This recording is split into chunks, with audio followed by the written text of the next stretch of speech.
Okie dokie. All right. What is up, YouTube? Matt from soundrolling.com. Wearing my own t-shirt for a change. Just got back from shooting today. It was quite fun for a Bowden clothing brand. Lots of how-to videos. So yeah, here to at a different time of day as always, just to trying to catch different types of people and hopefully answering some questions, live Q&A style. The royal wedding went very well. I think I talked about that on Saturday maybe. But yeah, so that was all good. Otherwise, did a thing for Brita filters as well, Brita water. Quite interesting kind of little commercial. So that was fun as well. And that's pretty much it. I don't know. I'm doing like a mockumentary tomorrow, so it's been a very diverse week already. And just looking at my call time tomorrow, so that should be all good.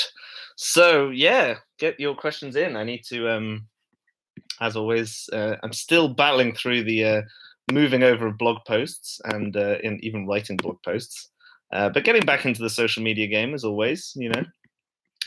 Pretty much the only guarantor of success is just work in this business, unfortunately. So, or fortunately, depending how good you are at it. And yeah, so time to get back into it. So there's a couple of you. Use the comments section. I always forget which side it is. One of these two sides. And yeah, hopefully we can yeah, answer some questions. There was one, while I think of it off the top of my head, that's always good. Always kind of comes up is how to deal with radio mics in terms of gain stages for higher dynamics, high dynamic range, which means obviously the difference between the quietest sound and the loudest sound. And lots of people always coming to me saying that people are kind of basically whispering and then screaming. There's a couple of solutions to that. You could dual mic them. That's if you have the resources to do that. That's always a good one. You can set one low, one high, and just kind of try and mix in between if you know exactly when the change is going to be, as long as it isn't too kind of sporadic. Another one is just try and close the dynamics and basically set your gain for the middle. I know that the Lectrosonics, for instance, as opposed to say G3, have very good kind of limiters built in. You don't want to kind of crush into them too hard. But yeah, that just depends on your wireless setup. So maybe your yeah, your mics can handle it, maybe they can't. So go somewhere in the middle. So, and obviously a combination of all of these is going to give kind of maximize those results. Knowing that in post-production you can make louder things louder and quieter things quieter, so you can actually kind of change that dynamic range. Again, because they're adding in things like room tone, all that kind of good stuff, it'll actually smoothen out the difference in kind of actual gain stages. So hopefully that helps you guys in terms of dynamic range. And obviously if you can get a boom on it as well, then maybe you want to just use the radio mic more for when it's quiet and then boom for when it's really loud. Yeah, there's a couple of options, but essentially closing down the range if it's impossible. Obviously, that should be kind of number one, kind of stated, I guess. And everything else is kind of a free-for-all. So, yeah, that question just came to my head while I was thinking about it now. And if you have any other questions, let me know on the side. Try and do more of these. Do need to kind of chop these up. Not quite sure what I'm going to do with all this kind of live hangout stuff, whether I should just keep them as long videos.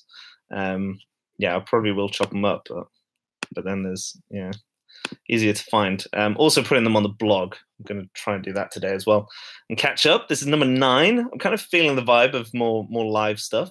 It's interesting with everything that I'm trying to do in general. I always try and kind of break the stuff that I'm doing at the moment to try and see if there's kind of new possibilities, new interesting kind of insights into stuff. So it obviously explains why I bothered paying for a free app for all you guys. So I still need to do more work on that as well. But yeah, so this live, kind of having more live stuff than kind of pre-made stuff is hopefully going to be an interesting one. Oh, I also thought I'd give my thoughts on the Yanni Lanny thing. Yanni,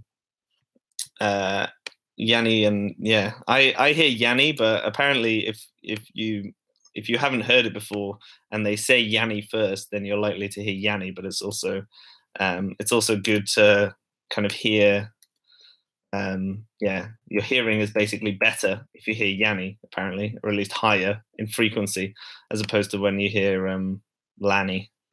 Lanny is lower. So yeah. Okie dokie. So we've already got a question. In post, do you use dithering? I do not. I need to. So it's an intentionally applied form of noise used to randomize quantization error, preventing large-scale patterns such as color banding and image. Yeah, but dithering for audio. Dithering for audio is dither is a low volume noise introduced into the digital audio when converting from a higher bit resolution to a lower bit resolution. The process of reducing bit resolution causes errors, basically, and yeah, to prevent this, yeah, you can use dithering. So I record all my stuff at the same kind of level, as in the same, like 24-bit, 48 kilohertz. So I don't use any dithering in mine because mine is literally all the same. There's no kind of drop in kind of quality for, as I loosely lose that, because obviously resolution is basically what we're talking about in audio. So I don't dither either way. Maybe it happens automatically within Pro Tools with some effects that have been recorded at higher resolutions. But it's not something that I've actively done. But thanks for the question, Greg. Any other questions? Get in. I am actually live right now. So anything else is always good. Otherwise, I'm not afraid to cut these short, guys. You know, I don't want to be wasting anyone's time. What else? Thinking of buying a stick mic. I don't have a good enough wireless stick mic, so that's just on my mind. So I thought I'd share that. And what else? Yeah, hopefully more stuff should be coming soon. Definitely have a few bits of gear I can do reviews on. It actually reminds me that I need to go give back some IEMs that I borrowed from someone, so I might go do that in a minute as well. Anything else, guys? I know there's a bit of a minute or two delay, so I don't want you to think that nothing's happening, but stuff can only happen with you. Andrew, hey Matt, if you're actually live, can you confirm that my favorite color is purple? I can, Andrew. And in fact, you can look in the corner. There should be like a live sign, which actually means live. I didn't just put that in for post-production sake. So if you're watching this, then yeah, then it is live. Cool. It's always good to have a fan for life. Again, I wish I had some master evil money-making scheme, but I don't sell anything or have any sort of course. I'm too busy doing other things, unfortunately. So it's just me answering my question live. So, okay, Andrew, come on, give me a question. Give me how can I help you? Do you want a sneaky way to get more work on Instagram, for instance? Basically, just go on Google Maps, search film studio, then find the film studios closest to you, then search those locations on Instagram, and then follow them on Instagram. And then if you're actively commenting on their stuff, you build up a natural kind of relationship just by sheer engagement. Engagement is the key, not necessarily the hearts, but more about the comments. Real meaningful engagement, not just hey or awesome or epic, although that can go some way into building a relationship. It's like superficial. And then you're going to be able to find the people that go to those studios, and then you're going to be able to basically broaden up your network through that, really. So that's one for free. Another one. So, and I do like how you do instant demos of your favorite sound tools on set with your iPhone. That is very true. That is more just a practical thing. I would love, obviously, a massive studio, but yeah, I'm definitely not going to spend that much money on my lovely little YouTube videos. Although once I get up to like 10, 20,000, the ad revenue of a 1 cent a video should be racking up nicely. But yeah, we'll see. Hey, Matt, I've been trying to work out the difference between G3s and the new G4 range. Apart from the screen change, nothing seems to be different. Would love to know your thoughts. Well, Toby, if you look at Pink Noise Systems, actually, they just did a brand new video just on that. But the kind of shorthand of it is that there's a wider band, so it's actually wider than the original G3 bands. And otherwise, I don't really know that much else. So if you search Pink Noise Systems in YouTube, they're just starting up their channel. So I thought I'd give them some love. They are a gear retailer as well, and they sell both of those things. But they're a very good company, and I've bought stuff from them before. So yeah, throwing out the love. Okay, how many Sound Devices boxes do you have? I count 2. I only have Sound Devices boxes. Now, does that mean actual stuff? I technically still have my box for my 664, I think. But so I have 3, but I only have a 688 at the moment and the SL6. So technically, they're Sound Devices boxes, I guess. And is there a functional difference between the Lectrosonics radio mics and the Sony? Seems to be the power level is more powerful in the Lectrosonics, so it has better range. Yeah, that's true, and that depends in the world where you are as well. We're limited in the UK, so all our stuff is 50 milliwatt in terms of power. So yeah, that's probably the main difference. I don't have any direct experience with the Sony USW somethings, so I can't really comment. But all I can say is, for instance, why I moved up from, say, the G3 is it's really good that it has a remote app. The battery life is pretty much just as long. Obviously, the single one is less than the dual one, and yeah, you get better range. You also get they're built definitely more rugged, and the limiters are really good on it. So been really impressed with that. And actually, you can get more range out of them by just getting more gain into the actual pack itself, which is really interesting. So I did it. If you search Sound Rolling, calibrate Lectrosonics or something, I did a video based on a video that Lectrosonics did. Which was basically saying how to set the gain structure properly, and the gain structure is pretty much going into the limiter quite a lot, which I thought was quite interesting. But it still sounded good. So since that's your first point of gain stage, it's good to have good quality kind of preamps into your radio mic packs. It doesn't really matter how good they are afterwards. So yeah, hope that helps. Cool. So we got a few people on. Any other questions? Don't be shy, guys. Or are people just checking in? I don't know. Whether you just want motivation or, yeah, let me know. What else? How do I feel about Finns? I love Finns. It's a great country. But if you're talking about like Sharky active Finns, yeah, I generally actually now carry one quite a lot of the time. Instead of just having 2 whip antennas on the SL6, I usually just have one big fin. Super good at boosting the range, and yeah, and then I can obviously move it further if I need to, or do funky stuff like rig it to a follow car. So yeah, love fins. Fins are really good. I've got the Betso Sharky fins, so they're active.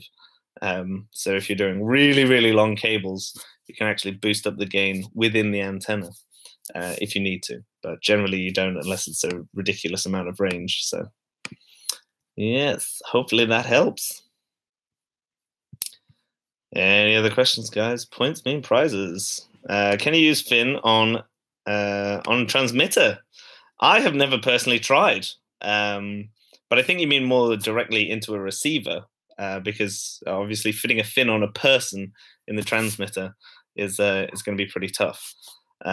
So with the receiver, I don't see why not. I mean, it already has a range to it, and it already knows like the frequency that it's trying to get.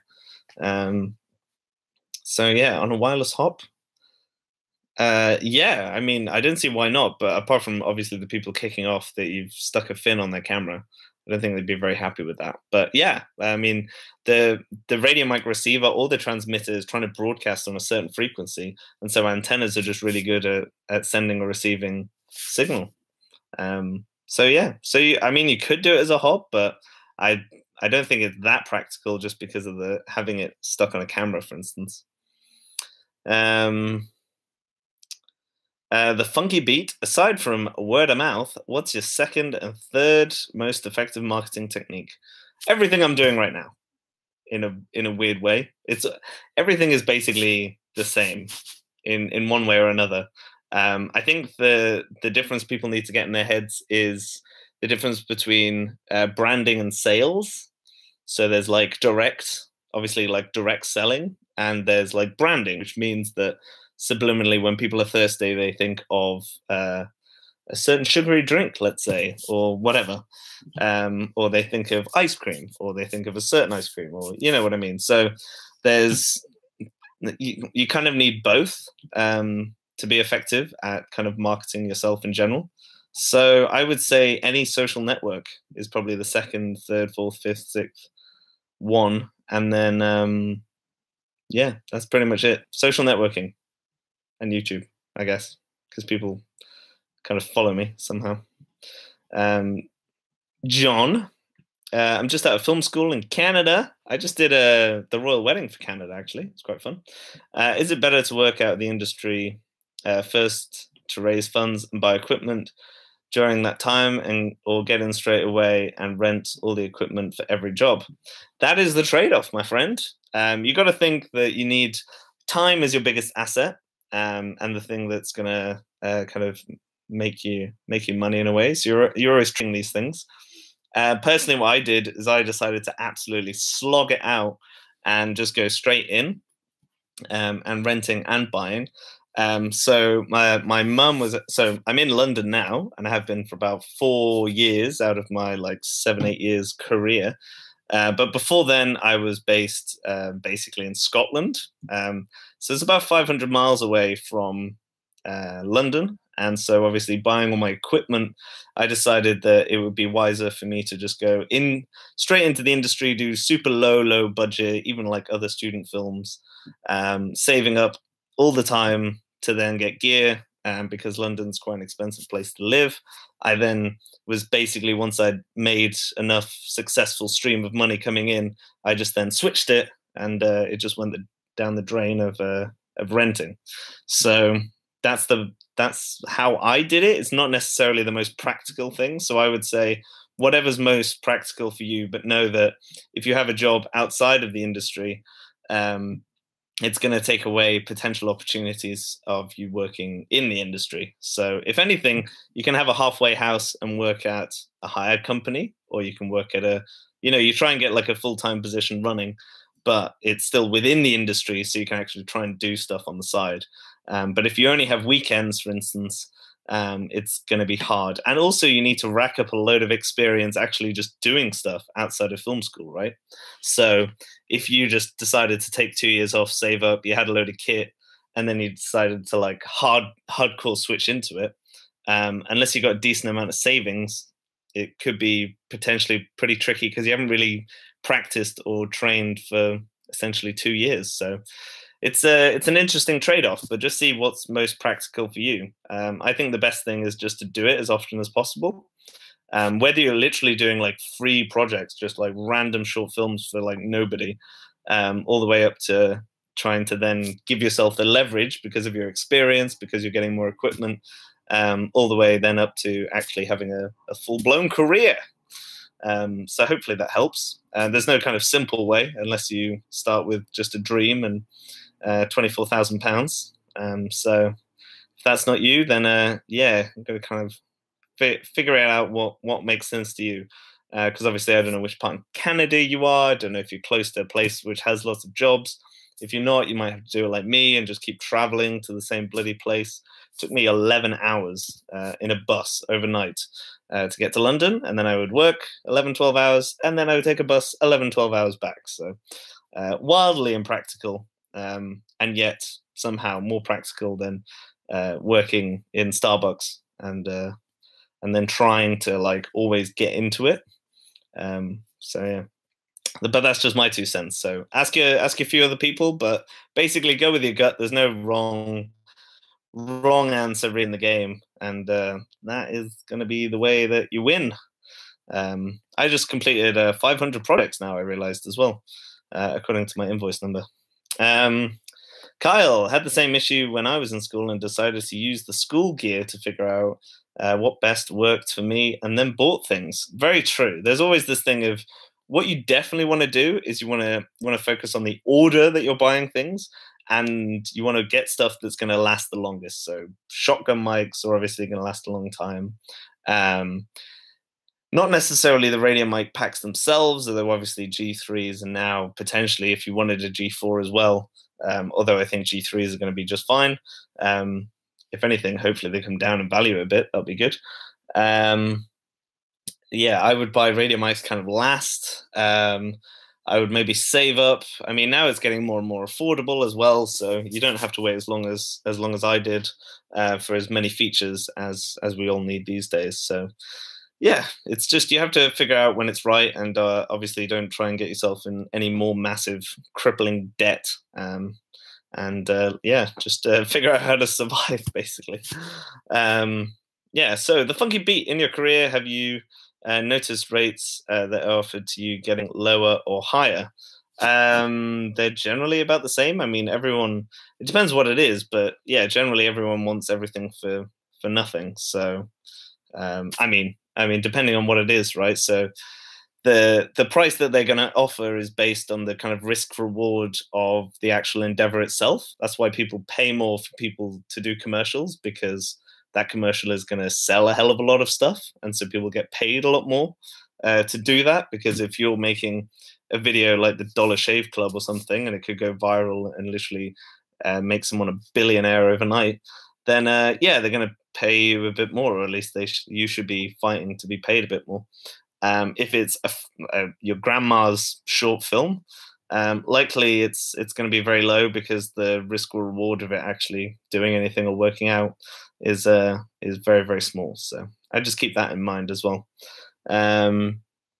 Kyle, yeah, ran cheap lavs and spent money on a 416 and a cheap Roland. Yeah, I started off with a Roland R44 and an NTG2, and then I rented G3s.